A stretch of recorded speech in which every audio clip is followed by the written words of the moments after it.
Have you ever gotten that feeling that the history you were taught in school was, just a story? That maybe beneath the surface of presidents and parties and elections, there was a completely different system of power running the show? Well, today, we're diving into the work of a historian who argued that's exactly the case. This isn't just some nice quote. This is a direct challenge from the man we're talking about, Carroll Quigley. He didn't want you to be a follower. He wanted you to be a thinker. He wanted you to question literally everything. And for decades, that's exactly what he did. He took all those comforting stories we tell ourselves about our history, our government, and he just dismantled them, piece by piece, right there in his classroom. So who was this guy?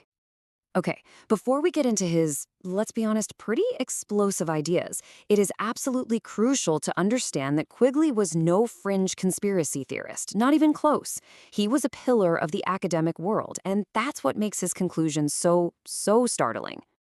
I mean, just look at this resume. A Harvard PhD, graduating magna cum laude.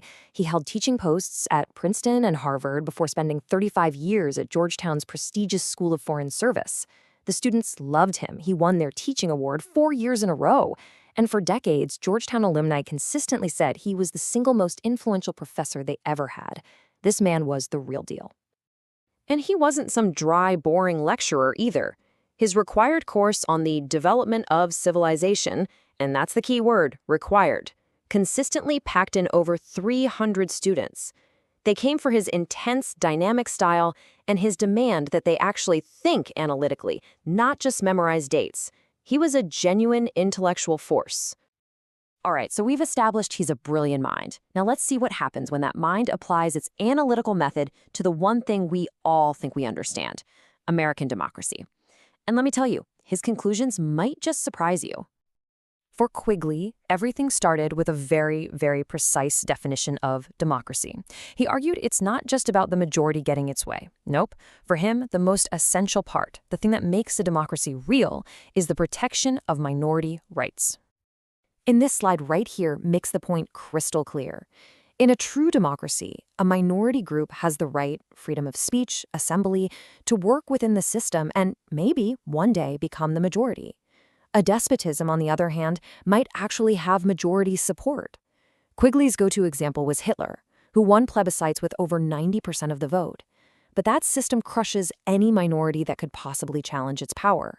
So for Quigley, majority rule, by itself, that's not democracy. So why did democracy even flourish in the 19th century? Quigley's answer was pretty provocative.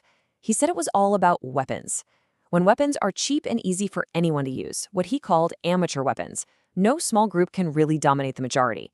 Just think about it. Back in 1880, the best weapons around were a rifle and a revolver, and pretty much anyone could get their hands on them. He claimed this very practical reality was the real foundation of democratic power. Building on that idea, Quigley argued that the way political power actually works in America hasn't been one continuous story. He saw it as a series of dramatic shifts, 5 distinct stages of evolution. Let's walk through these 5 stages, because this is eye-opening. At the very beginning, legislators just pick the candidates themselves. Simple enough. Then, starting in the 1840s, you get the big party machines, funded by the spoils system, basically giving government jobs to their buddies. But then, in 1884, civil service reform cut off that money supply. So who did the parties turn to? Big business. And that led to nearly 50 years of corporate domination. Then came the New Deal in the 30s, which created a powerful counterweight with organized labor. But from the 1950s onward, Quigley saw us entering a brand new 5th stage, a plutocracy, ruled by the wealthy, a system where the insane cost of elections means money becomes the dominant power. Now, this whole historical breakdown wasn't just some academic game for him. For Quigley, this was the key to understanding the real, tangible threats to democracy in our own time.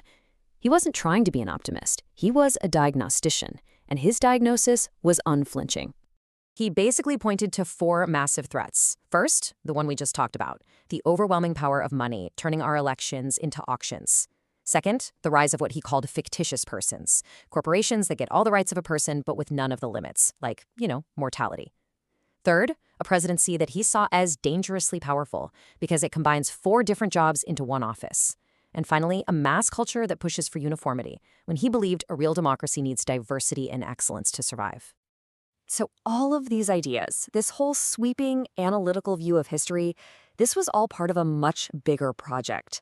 These were the building blocks for his life's work, a single book that has become absolutely legendary.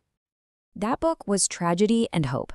And it is a monster, a monumental history of the world and his time that runs an unbelievable 1,350 pages. This wasn't just a book, it was an encyclopedia of his entire worldview. And it wasn't something he just dashed off. This was the result of 2 decades of painstaking research and writing, 20 years of his life, all dedicated to this one massive project. This was his magnum opus, the culmination of everything he ever studied, everything he ever taught. So what was the point of it all? His ultimate goal was to cut through all the noise, the slogans, the myths, the political labels we all use, and to see the world as it actually is, to really understand the real structures of power that are operating just beneath the surface.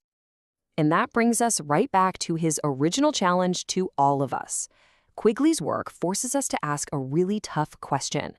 In a world that is just saturated with media, with branding, with political symbols, are we actually doing the hard work of seeking out the truth, or are we just content with the symbols we're given? That's the question Tragedy and Hope really leaves us with.